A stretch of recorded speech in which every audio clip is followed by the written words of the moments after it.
The views expressed by the host are entirely subjective and are not reflective of the opinions or beliefs of anyone associated with the development or publishing of any of the video games discussed. Please be advised that there will be spoilers. Lastly, if you are easily disturbed by the ramblings of a mind obsessed with minutia, this may not be for you. For those of you who listened even this far, thank you.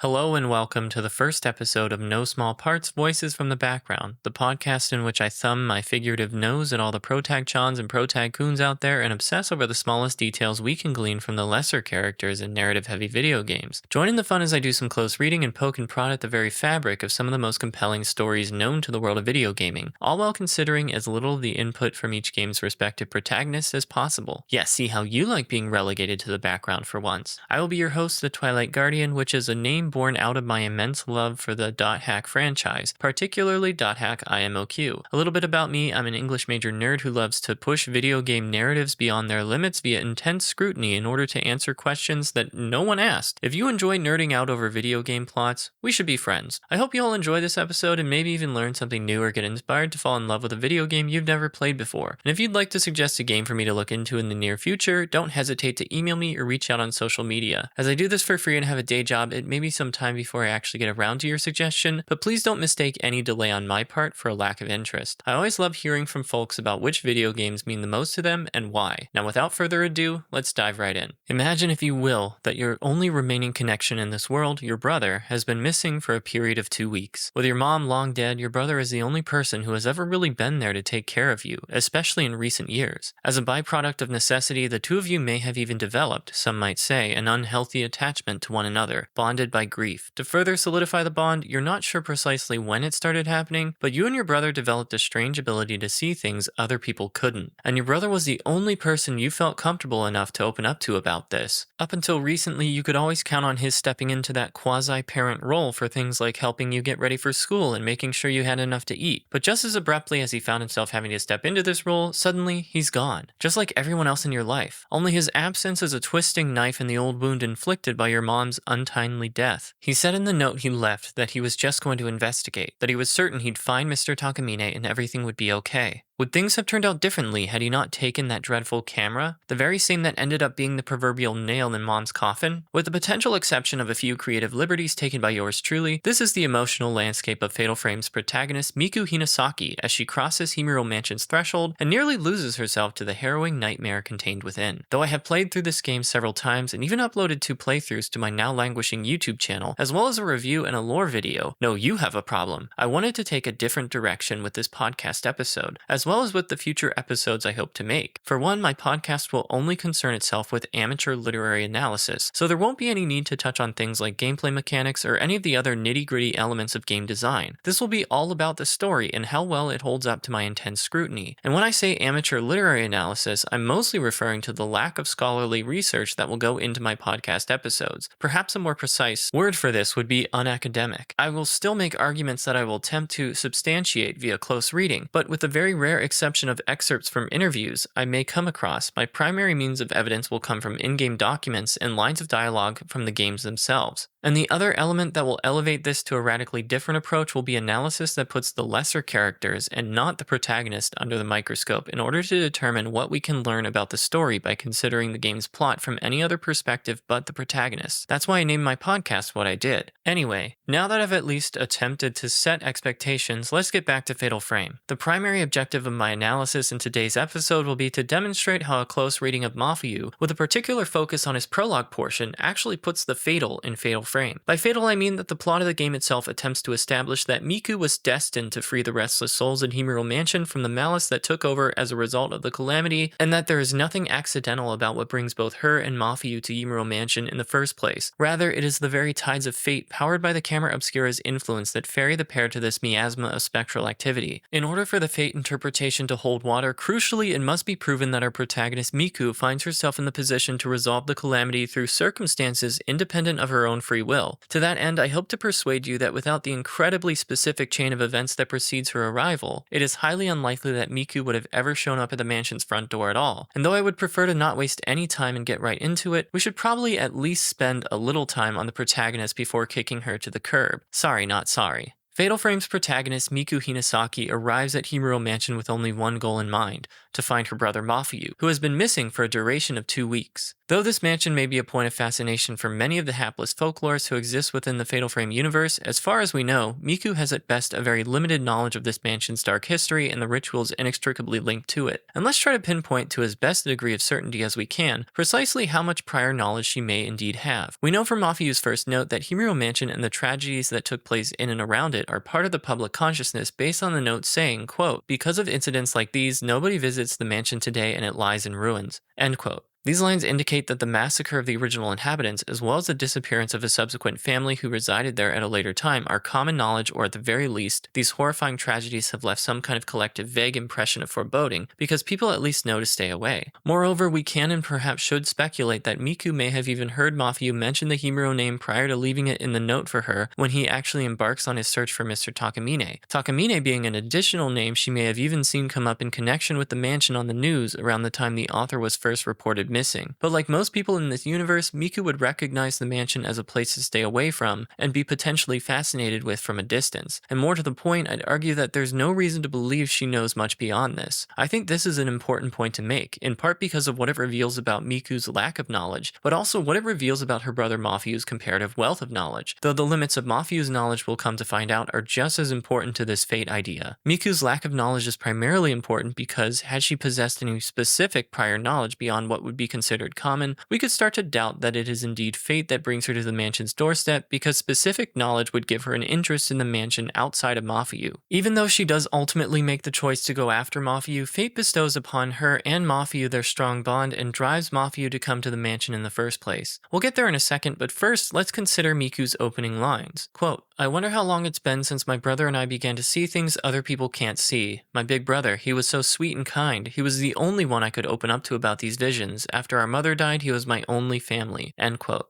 These lines reveal some crucial pieces of information. First and foremost, like many of the Fatal Frame series protagonists, it is established right from the very beginning that Miku has some kind of supernatural sense. We can speculate based on information we learn later on that Miku's and Mafuyu's ability to see things that can't normally be seen potentially comes from the tragic loss of their mom and the camera obscura's influence, especially since Miku brings up this uncanny ability and their mom's death in practically the same breath. The proximity seems very telling here, but it turns out the mere existence of this supernatural sense is the least interesting thing that we can glean from these lines. Being able to see things that aren't really there. How alone and abnormal that might have made Miku feel were it not for the fact that her brother also shares this ability. They were certainly thrown closer together as a result of the tragic loss of their mom, but Miku's only feeling safe enough to open up to Mafuyu about the strange things she sees would make their bond that much more intimate and, crucially, that much more impossible to just let slip away. After so much grief and loss, Miku can't afford to lose Mafuyu as well. In fact, when he tells her he's going, Miku says, "I felt uneasy, like he was going far away." How prescient. And this line works twice as hard. Not only is Mafuyu going an undisclosed distance away to a physical location, but he is also, we will ultimately find out, crossing over to the other side. But most importantly, were it not for the prior existence of this strong bond between Miku and Mafuyu brought about by a tragedy with a camera obscura at the center, Miku would have never felt compelled to come to Himuro Mansion in the first place. She has no specific prior knowledge of anything pertaining to Himuro Mansion, including the camera's connection to it. All she has is her desperate wish not to lose her brother, something, if the fate argument holds up, the camera obscura uses as a guiding force. After all, if the strong bond were at play, Miku may have taken a much less drastic course of action, such as alerting the authorities or hiring a private investigator instead of putting herself in harm's way. And that actually leads me to the last thing Miku says at the close of the prologue portion of the game. Quote, "It's been 2 weeks since I last heard from my brother, but he left a note that led me to this place. I felt as though something was calling me here. Mafuyu," end quote. The Fatal Frame series does a lot of heavy lifting with juxtaposition, especially in a visual sense, where the image of a spirit is literally superimposed over either a living character or another spirit, and sometimes vice versa. The visual effect primes us to connect characters with parallel fates in order to better understand the haunting mechanism at play in each game. But I think here we see the simple yet equally effective juxtaposition of language at work. I think it's significant that the lines, "I felt as though something was calling me here," and "Mafuyu" are right next to one another. While it is true that the camera obscura and and Himuro Mansion itself probably exude some kind of magnetic force that draw Miku and before that Mafuyu here unwittingly, due to the significance both of these things wind up having to the pair as bona fide Kurosawas. For those unfamiliar, this is arguably the most important lineage in all the Fatal Frame series, and this game's plot establishes that Miku and Mafuyu are related to Yae Munakata, who was in fact born a Kurosawa. I have to believe that Miku's and Mafuyu's inseverable bond, the existence thereof I hope I've heretofore established, is also a compelling force of fate that calls here irrevocably to Himuro Mansion, and I think the juxtaposition here supports my interpretation. But boy, we've been doing a lot of talking about Miku. She may be the star of the show, but she is not the star of the prologue, or of this podcast episode for that matter. So let's move on from her and start to consider things from Mafuyu's perspective.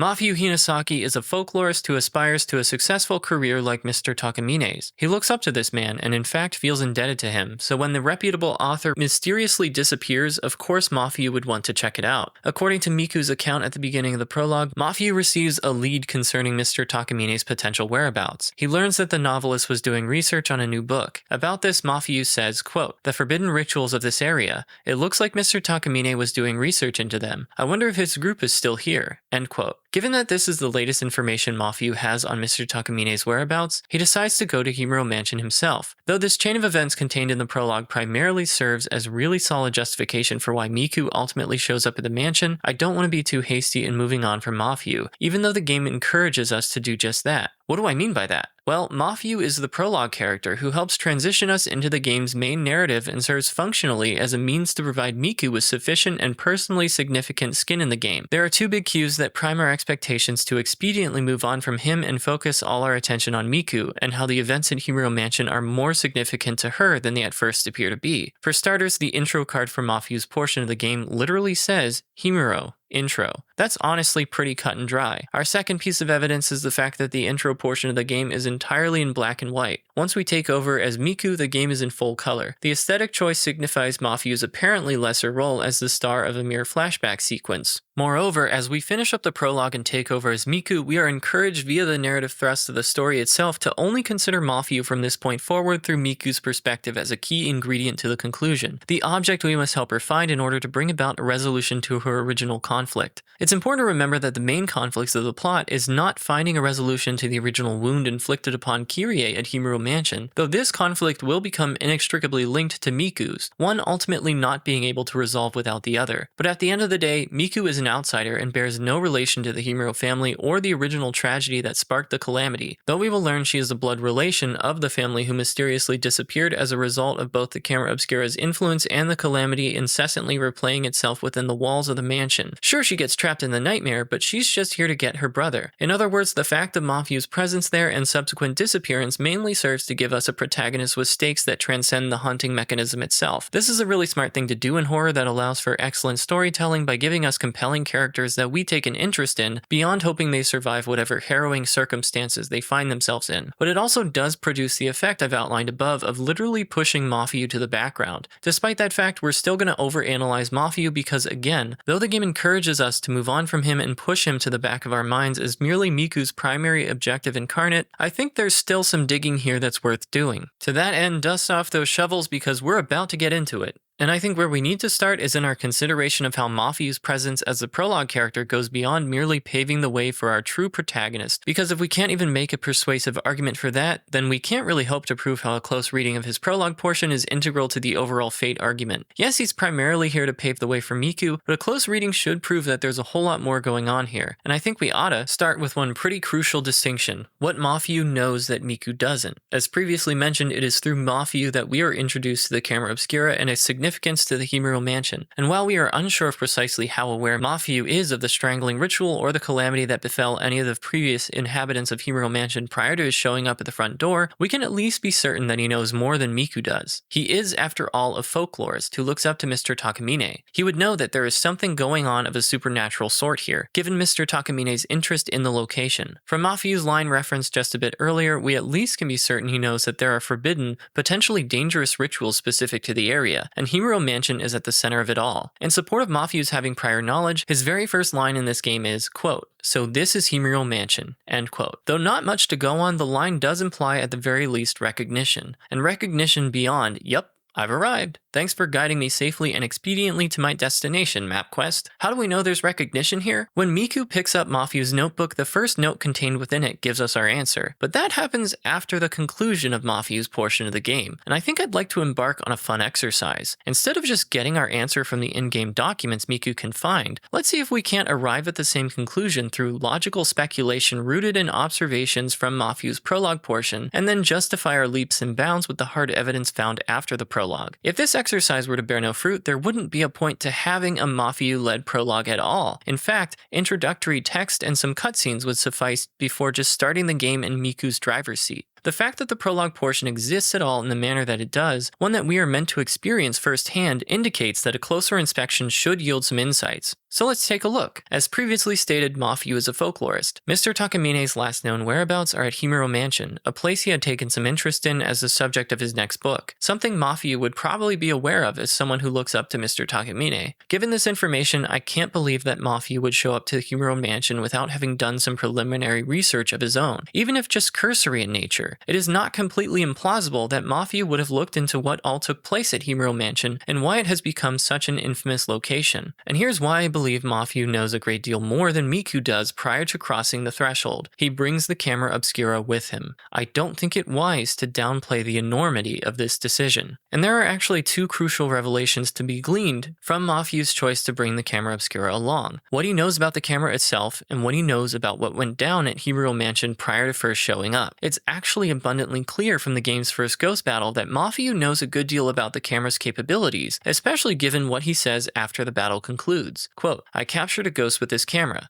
This camera has the power to expose things that the normal eye can't see. I remember the incident from which I learned of its unique power to capture ghosts." End quote. Though we can't be certain, just from these lines, to what specific incident he's referring, there's a strong likelihood that he learns about the camera's utility from witnessing his mom Miyuki's own obsession with it and eventual demise because of it. As we will see this very scene play out from Miku's memory on night 2. Perhaps Mafuyu may have experimented with the camera itself, though we can't say for sure. And though not an incident per se, as a folklorist, it's not outside the realm of possibility that Mafuyu might have looked into the origins of the camera obscura and hit upon the research of Dr. Kunihiko Aso, the camera's creator. But some of this is speculation based on what we know about Mafuyu as a character. At best, we can acknowledge the fact that these hypothetical scenarios that surpass the textual limits of the game may be likely, though we can definitely be sure of Mafuyu's having witnessed his mom's use of the camera obscura. More importantly though, the fact that he thinks to bring it along is evidence that suggests he has at least more than a vague idea as to the nature of what took place at Himuro Mansion, the echoes of which may yet be reverberating within its decaying walls, and in fact is a strong indication that he expects to encounter ghosts that would need to be exorcised. Based on what Mafuyu says after defeating the game's first ghost, I think it's worthwhile to speculate as to how he, and crucially not Miku, comes to believe the camera obscura might be a useful thing to bring along in the first place. Let's start with some basic math. Mafuyu is about 4 years older than Miku. Given the difference in age, it's plausible that Mafuyu's memories of their mother are stronger and more insightful, though we only have the privilege of seeing Miku's memories. On the second night, Miku comes across some photographs that look just like the ones her mom used to take. From this detail, as well as some revelatory cutscenes, we are meant to piece together that somehow the camera obscura fell into Miyuki's hands. Actually, this happened via Miku's grandma Mikoto Munakata, whose life Kirie saved by leading her away from Himuro Mansion during a deadly game of demon tag. As a result, Mikoto's life is spared and she is able to safely leave Himuro Mansion, the camera obscura still in her possession, with the help of a close family friend, someone by the name of Hinasaki, whose family she eventually joins. I used to think Kirie's choice to save Mikoto was pure goodwill and a little bit of good luck on Mikoto's part, but the fact that she has the camera obscura seems too significant. Perhaps the camera needed to make its way out of the mansion and into the right hands before eventually finding its way back. That interpretation certainly would line up with Miku's and Mafuyu's appearances at Himuro Mansion being decided by fate. Whatever the case may be, years later, Mikoto has a daughter named Miyuki Hinasaki, who will inherit the accursed object. Similar to Mikoto's own mom Yae, Miyuki develops a fascination with the camera obscura and takes many pictures depicting things that aren't really there. She eventually loses herself to the camera camera's influence, and tragically her life comes to an end. Crucially, something that both Mafuyu and Miku witness to some unspecified extent. Now, why do I bring all this up in conjunction with Mafuyu's age? Because when Miku discovers the photographs in Himuro Mansion, we see her vivid memory of Miyuki using the camera obscura. Shortly thereafter, she has a vision of Yae's body being discovered hanging limp from the limb of a tree in the courtyard, and Miku sees her mom's face superimposed over this gruesome image. It turns out that Miyuki died in an eerily similar fashion, made all the more bone-chilling by the fact that both women developed a fascination with the camera obscura, the very same object our protagonist must rely on throughout the game. And while we see the memory of a fascinated Miyuki taking picture after picture, which confirms that Miku definitely witnessed it, the fact that Miku sees the superimposition of Miyuki's face over Yae's in the vision moments later signifies that Miku also either saw her mom's dead body or, at the very least, heard about it in some detail. I just can't think of the incident to which Mafuyu alludes referring to anything other than Miku and Mafuyu discovering Miyuki's lifeless body, but I'm relying a bit on some Sherlock Holmesian deduction in making this assumption due to the absence of any comparably plausible alternative. If only both characters weren't so vague about this.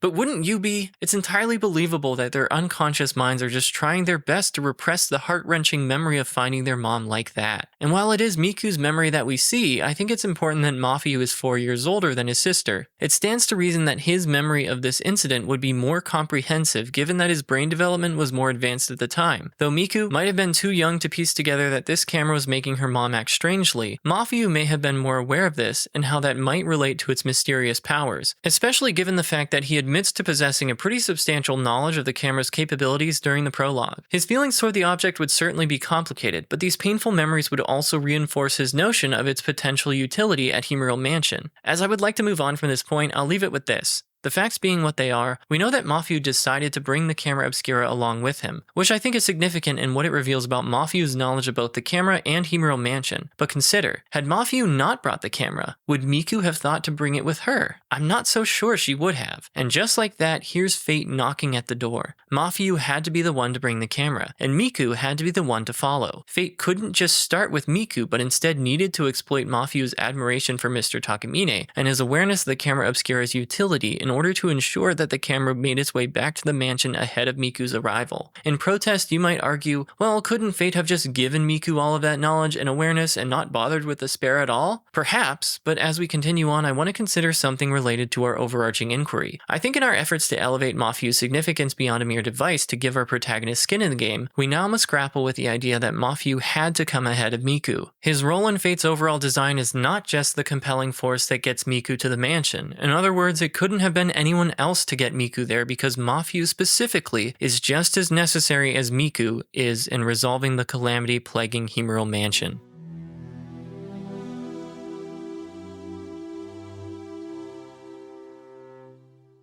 Well, I do believe we've gone about as far as we can with little to no reliance on the in-game documents Miku can find during the main portion of the game. I wanted to do this to demonstrate how rich and detailed Mafuyu's portion actually is. Leaving no stone unturned, there are quite a few telling observations we can make that we will now see are all corroborated by textual evidence from in-game documents. Without further ado, let's look into each of our previously made assumptions in order of appearance. The first two actually go hand in hand: Mafuyu's recognition of Himuro Mansion and his apparent prior knowledge thereof. Given his chosen profession, we can make the relatively safe assumption that a character like Mafuyu would do some preliminary research before just showing up at the front door. We also learn from page 4 of his notes in his own words that he'd need to do some research just to even have any hope of locating the mansion in the first place. He says, and I'm truncating the quote ever so slightly here, quote, "Maybe that's why the exact location of the place isn't recorded anywhere," end quote. Given the fact that even Himuro Mansion's geographical location is shrouded in relative obscurity, Mafuyu would need to have a pretty complete idea of its characteristics based on descriptions from any accounts he could possibly get his hands on. How else would he know he'd even found it? Especially since there's no existing record to support his assumption. The fact that his first spoken line in the entire game indicates recognition is, it turns out, incredibly telling, because being sure he'd wound up at the right place literally requires prior research since no maps or other precise records actually exist. At best, he could be certain of the area, but he'd need to rely on descriptions in order to be sure he'd found the right building. Moreover, further inspection of this in-game document reveals that he knows more about Himuro Mansion than just how to pick it out of a lineup. In fact, this 5-page document contains a very subtle clue that proves Mafuyu possesses more prior knowledge about Himuro Mansion than Miku does, when she puts herself in an identical position 2 weeks later. As a reminder, Miku's lack of specific knowledge is necessary for the fate argument to work, but Mafuyu's comparative wealth of knowledge, in contrast, is equally as necessary. We'll get to why in a moment. On the 5th and final page, Mafuyu lists the date September 24th. This is the date provided to us during the opening cutscene when Mafuyu first shows up at Himuro Mansion. Given its placement in the document on the final page, we should assume that all the preceding pages were written prior to that date. But if you don't believe me, Mafuyu also says in parentheses on the second page of the document, quote, "I couldn't find any detailed books about those Shinto rituals though," end quote. From this line, we can surmise that Mafuyu did as much research as he could prior to embarking on this journey by trying to hunt down books with relevant information, though he admits that he couldn't find much about the specific rituals themselves. But we can assume from what is left unsaid that the other contextual information he does supply on pages 2 through 4 likely represent the fruits of his preparatory investigation. Additionally, we can notice just in the actual writing on page 5 a style shift. The first 4 pages read like the introduction to an academic paper or a news story on a specific topic, whereas the last page reads much more like a diary or log. In fact, Mafuyu literally says on the 5th page that the purpose of his notebook is changing and he's now going to start, quote, "leaving notes in this notebook just in case anything happens to him," end quote. It's obvious that Mafuyu gets some kind of premonition from being inside Himuro Mansion that compels him to take an investigation notebook and convert it into what might potentially become his death note, which strongly supports his awareness of how dangerous his mission is. As mentioned above, the other piece of evidence that supports Mafuyu's awareness of the potential danger, and more importantly, the specific type of danger, that of a ghostly variety, is the fact that he brings with him the camera obscura. We already talked about the significance of this choice, but now I want to bring in some context from the in-game documents and text from Miku's portion. To recap, Mafuyu's remarks during his portion reveal that he is aware of the capabilities of this camera, as well as its connection to the incident involving Miyuki. For the latter, we do have to rely a bit on Sherlock Holmesian deduction, because to what else could his vague reference to an incident actually refer, but I do hope to be able to elevate it slightly beyond mere deduction in a moment. That aside, when Miku first picks up the camera herself, her remarks are just as telling as Mafuyu's. Quote, "Mom's old camera, my big brother had this with him," end quote. This small, easily skippable line reveals Miku's knowledge of the camera obscura. Again, I'm not certain how her comprehension of its abilities measures up to Mafuyu's, but I would argue there's some reason to believe it is less substantial. For one, she seems to be unfamiliar with the camera's ability to show her the unseen. In fact, Kyrie literally has to point to Miku's camera and then to a folding screen in order to get Miku to find a hidden door and advance through the first part of the mansion. Additionally, in the cutscene leading up to the battle with Ogata, Mr. Takamine's editor, Miku's first instinct is to run away. At no point during the cutscene do we see her actually contemplate taking out the camera obscura. We as the player force her to make that decision when we take back control. Given the other details, I think that's significant and supports my argument that Miku would never have thought to bring the camera with her in the first place. But the most significant detail, of course, comes from Mafuyu's 7th and final note. In this document, Mafuyu does a lot of tying together we were in desperate need of. Upon finding this note, Miku learns the fruits of Mafuyu's musings. Quote, "I've been thinking about the camera Mom left us. I know it was Mom's and she left it to use when she died, but it used to belong to Grandma Mikoto. They say it was the only thing Grandma brought with her when she was adopted by the Hinasaki family," end quote. This note is a crucial piece of concrete evidence that firmly establishes why the calamity at Himuro Mansion is personally significant to Miku. We've had suspicions all along that she somehow figured in a much more significant way than just being in the wrong place at the wrong time. But now we have actual proof. Mafuyu's and Miku's grandma once lived at Himuro Mansion and was in fact the daughter of Yae Kurosawa. Now we'll get a bit more into Yae whenever I get around to a Fatal Frame 2 podcast episode, but the Kurosawa family line, as I briefly mentioned toward the beginning of this episode, is arguably the most significant in the entire Fatal Frame universe. But I want to focus on some of the words I've just quoted because they are particularly curious. First and foremost, Miyuki apparently left it to use when she died. If she witnessed firsthand the effects of that dreadful camera, why would she ever want her kids to use it after she was gone? We know from Yae's own death note that she blames the camera obscura for the apparent loss of her daughter and takes her own life. If a parallel fate befalls Miyuki, why does Mafuyu claim she left it for them to use? It's a curious simplest way to phrase it, and we don't get a definitive answer. But if we consider this idea of fate, I have to believe that her use of the camera revealed something to her about Miku and Mafuyu needing to use it. And the only reason I say that is because of Kyrie's curious decision to save Mikoto's life and remove her from the mansion, only made more curious if we consider that Mikoto was in possession of the camera obscura. Perhaps what Kyrie really wanted was to get the camera out and into the hands of the people, yes, my plurality is intentional, who could eventually save her from the calamity's vicious, never-ending cycle. I'm not 100% convinced, but it's one way to wrap our minds around Mafuyu saying she left it to use when she died. At the very least, perhaps Mafuyu is hinting at the fact that Miyuki unwittingly left it for them to use, guided by the machinations of fate. Maybe she never knew it had to come to her children, but Mafuyu comes to realize on his own how integral it is to their destiny. But I think the most important revelation comes in the final paragraph of this note, and I'm going to read aloud some of the punctuation marks as well because they're incredibly relevant. Quote, Mom was no match for the ghostly power of that camera. It drove her mad and she had to leave this world. Now, if that camera is the same one Mikoto's mother had, ...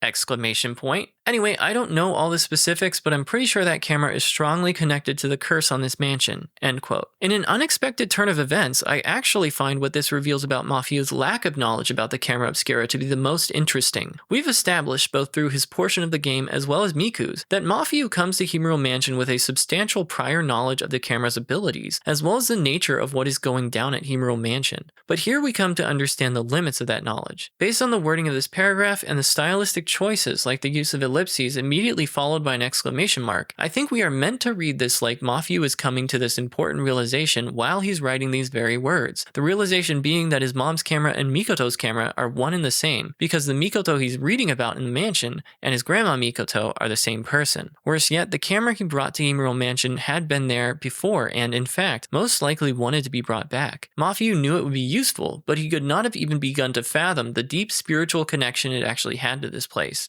And again, that's fate knocking at the door and Mafuyu answering. Understanding the precise limits of Mafuyu's knowledge prior to coming to Himuro Mansion is actually incredibly revelatory, it turns out. The amount that he does know prior encourages him to regard the camera obscura as a useful object to bring along. But if Mafuyu knew the connection this specific camera actually had to the curse on Himuro Mansion, fate would no longer play an important role because his decision to bring it would be almost entirely a matter decided by his own free will as someone in possession of all the relevant facts. Thus, Miku's and Mafuyu's different levels of prior knowledge allow them both to be swept along by the tides of fate.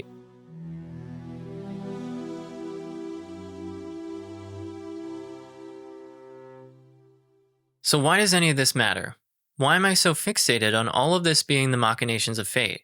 Well, for starters, it's in the title of the game, so we should assume fate is going to play a significant role. But considering the extent of its role is where things start to get really interesting, something I hope I've demonstrated. We've made some strong arguments concerning the big part fate had in getting the camera obscura out of Himuro Mansion via Mikoto and into the hands of both Miku and Mafuyu in order ultimately to wind up right back where it started. And I think this is connected to the idea that there's something inherent about the pair that make them uniquely capable of breaking the curse and freeing Kyrie. While we are meant to piece that revelation together as it pertains to Miku, we aren't encouraged as much to do the same speculative work for Mafuyu just by virtue of the fact that he is not the protagonist, and his absence is his most essential quality throughout the majority of the game due to its being integral to the plot's central conflict. But there's one pretty obvious hint staring us in the face that explains why Mafuyu, in addition to Miku, is a key component in lifting the curse, and that's Kyrie's own duality. By chasing shadows first in the prologue as Mafuyu and then during the main story as Miku, we come to learn a whole lot about Kyrie's tragic fate and how she became a malicious force of will. This poor girl was chosen to be the next robe shrine maiden in the strangling ritual and had to live in almost total isolation for about a decade in preparation because successful shrine maidens can't have any worldly connections. When she was selected, she was a mere 7 years old, but by the end of her forced seclusion, she would become a woman. But with hardly any meaningful life experience lived over this decade, she was also still just a child, frozen in time. That's part of the reason why her spirit manifests both as a young child and as a woman, because both of these identities are so strong within her. The former representing her dutiful, obedient side that wants to complete the ritual, and the latter representing her rebellious desire to live and have a normal life, especially after falling in love with a mysterious visitor to the mansion. The sheer amount of cognitive dissonance from both of these strong antipodal facets of Kyrie's personality causes the split that manifests two spirits, and these two spirits are at cross purposes and thus require two different approaches in order to finally be reconciled to one another and find lasting peace. Hence the need for both Mafuyu and Miku. So why Mafuyu specifically? Well, strangely enough, Mafuyu is the spitting image of the man with whom Kyrie fell in love. Now, the game doesn't tell us much about who this man was or where he came from. All we know is that Kyrie fell hard for him, and as a result, Lord Himuro had him killed, a fact he attempted to conceal from his daughter. As is often the case though, the truth will out and Kyrie discovered what happened to her first and only love. In a surprise turn of events, she blamed herself, assuming that her forbidden romantic feelings were the direct cause of her love's demise. Instead of preventing Kyrie from developing worldly attachments, Lord Himuro's plan actually backfired, as these intense feelings of guilt are part of the reason Kyrie ultimately failed as a shrine maiden. She couldn't fulfill her duty to her community to keep the Hell Gate closed, and she couldn't fulfill her desire to live a life with her first and only love. In the normal canonical ending of Fatal Frame, Miku helps free all of the spirits from the malice, and Kyrie finally fulfills her duty. Additionally, Mafuyu decides to stay behind in order to ease Kyrie's burden of having to keep the Hell Gate closed for all eternity. As we will see, both Miku and Mafuyu play crucial roles in healing the original wound and ensuring that the calamity does not take place again. The outcome of the normal ending demonstrates what all needs to take place to ensure that both spirits are reconciled to one another and ultimately find peace. The younger Kyrie needs Miku to stop her older self by assembling all the pieces of the Holy Mirror and purifying the older Kyrie. 4 of the pieces are found at different locations in and around Himuro Mansion, but in the final showdown, Miku discovers that the last piece was inside the camera obscura all along. What a detail to drop! No wonder the camera seems deeply connected to Himuro Mansion, and this adds another layer to Mafuyu's realization that, quote, the camera is strongly connected to the curse on this mansion, end quote. Again, it turns out to be more connected than he could have ever imagined when he first decided to bring it with him. Not only does it play an integral role in fending off vengeful spirits, but Miku couldn't have expelled the malice from Kyrie without the mirror piece concealed inside it. After Kyrie is cleansed, she becomes one again, and she is determined to finally take up her duty of keeping the Hell Gate closed, only she won't have to do it alone.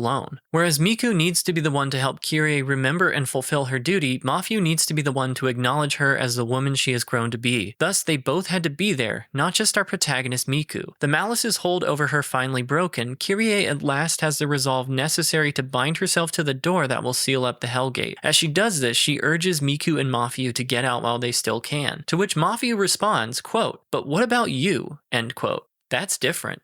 All of Kyrie's short life, everything had been decided for her, and no one had ever considered what she may have wanted. In their defense, they couldn't afford to. It's a fate worse than death, but someone's got to do it. The kicker is that all of the other priests involved could literally get away with murder, and in fact did. But Kyrie had to be perfect. She had to live up to the impossible standard, even though the adults in her life were so tainted by lies and deceit. On some conscious level, I think Kyrie realized the hypocrisy. Maybe that's why she clung so strongly to the love she found blossoming within her, even after it was viciously ripped away from her. And in spite of her well-intentioned, selfless urgings, Mafuyu makes it about her. Why would he do that and not just leave with Miku now that he has the chance? As has been incredibly telling in our analysis of much of the game up until now, I think again what Mafuyu knows that Miku, and even Kyrie doesn't at this moment, is super important. To potentially get to the core of what Mafuyu knows, let's look at something curious he says at the end. Quote, "Miku, the whole time Kyrie was guiding me, I could hear her screaming for help. As the rope shrine maiden, she was destined to seal the gate, yet she also wanted to be with the one she loved. But she couldn't have both and was being torn apart by those two feelings, which resulted in the calamity. Her spirit was touched by the malice, and she became a creature that wanted to make others suffer as she had."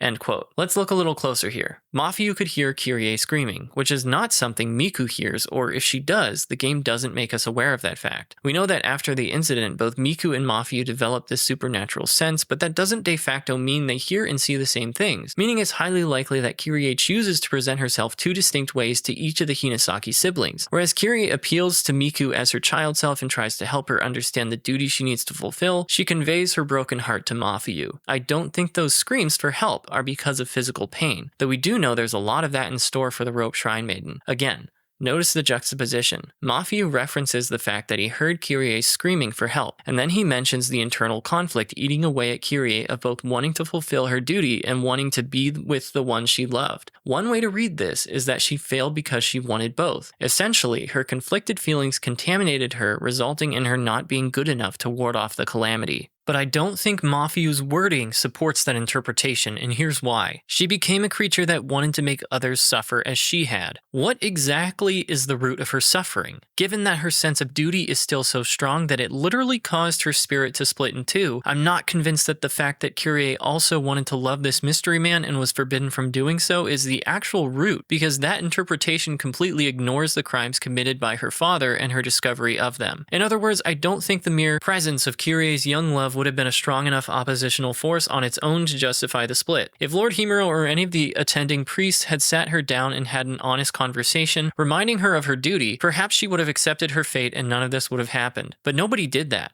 Instead, Lord Himuro gave the orders to viciously rip this man from her life, not giving her the chance to resolve her feelings on her own terms and make the choice that was best for the community. And worse yet, he tried to conceal it. What this demonstrates is an utter lack of faith in his daughter's character and potential as the Rope Shrine Maiden, which seems to me like a surefire way to guarantee the failure of the ritual. And her father's cruelty also adds more significance to the line, but she couldn't have both. While it could be read merely as Kyrie's having to choose one over the other, I think another reading is just as valid. The option to have both was taken from her. Moreover, perhaps both were exactly what she needed in order to succeed, at least that's what the normal ending seems to purport. Maybe the intention of the isolation was to prevent this from happening in the first place, but Kyrie became a woman. Because no one ever acknowledged the woman she had become, Kyrie couldn't acknowledge herself, initially assigning herself the blame for the mysterious visitor's death. She literally betrayed herself, which I think is the real cause of her failure as the Rope Shrine Maiden and why her spirit split in two. More importantly, to bring it back to the quote, I think this is precisely the suffering she wanted to make others experience, that of robbing others of any possibility of a happy life. And here's where Mafuyu comes in. As Kyrie guides him through Himuro Mansion, he comes to understand the root of her suffering and realizes why he was ultimately brought here. Quote, as long as she's free of pain,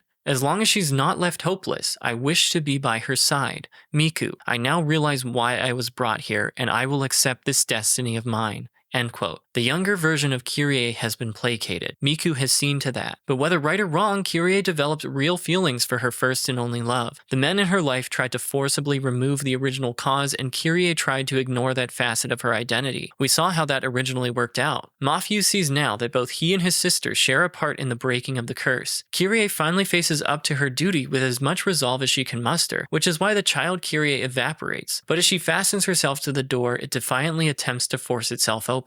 Mafuyu knows that it would just be a matter of time until another calamity takes place. Kyrie would shoulder this burden as long as she could, enduring the unimaginable pain all alone. Her will would break and the malice would run rampant again, causing more pain and suffering. How do I know this? Because a new Rope Shrine Maiden is selected every 10 years, or at least that's how it used to work. The entire Himuro family line has been eradicated. Lord Himuro saw to that himself. Man, he really did develop a taste for murder, didn't he? There are no more Shrine Maiden candidates, let alone priests to help facilitate the carrying out of the necessary rituals. At best, Kyrie would be able to hold the door shut for 10 years. And then what? All of the rituals historically carried out by the Himuro family in order to keep the Hellgate sealed are propped up on the backs of suffering women. From the blinded woman who plays an essential part in Demon Tag to the Rope Shrine Maiden herself. One document even goes so far as to urge the priest to, quote, show the Rope Shrine Maiden no mercy, end quote, during the binding ritual. While I certainly have sympathy for the blinded woman, the Rope Shrine Maiden bears the brunt of the suffering. She is robbed of any prospect of a normal life from a young age. The priests doing everything they can to ensure the meager life she lives in those 10 years of isolation is so unbearable that she longs for death. On top of that, when it's finally her turn, her body is tortured with unimaginable pain. The Rope Shrine Maiden is given 10 empty years so that the Hellgate can remain closed for an equivalent amount of time. For as long as anyone can remember, the Himuro clan has been locked in a vicious cycle of violence against women. And what do they have to show for it but borrowed, or perhaps more aptly put, stolen time? Without the possibility of a successor, things literally can't go on as they always have, something Kyrie doesn't see but Mafuyu does. She urges him to go, but he realizes that his destiny is to remain with her and support her for all eternity. Without exception, though it's never acknowledged by the men, every girl chosen to be a Shrine Maiden became a woman in those 10 years, whether she realized it or not. Kirie's only crime was that she was made aware of that fact. Perhaps the reason the old formula was 10 years in and 10 years out is because the girls who became women were forced to focus on the 10 years they had lost, never being granted permission to acknowledge the womanhood they would never know. In contrast, Mafuyu seems to think that Kirie can keep the Hellgate closed for all eternity if he remains by her side. The key difference here is that she finally gets to have both of her longings fulfilled. Crucially, that's not because of Miku, but because of Mafuyu. He may be in the background for most of the game, but rest assured, fate gave him no small part.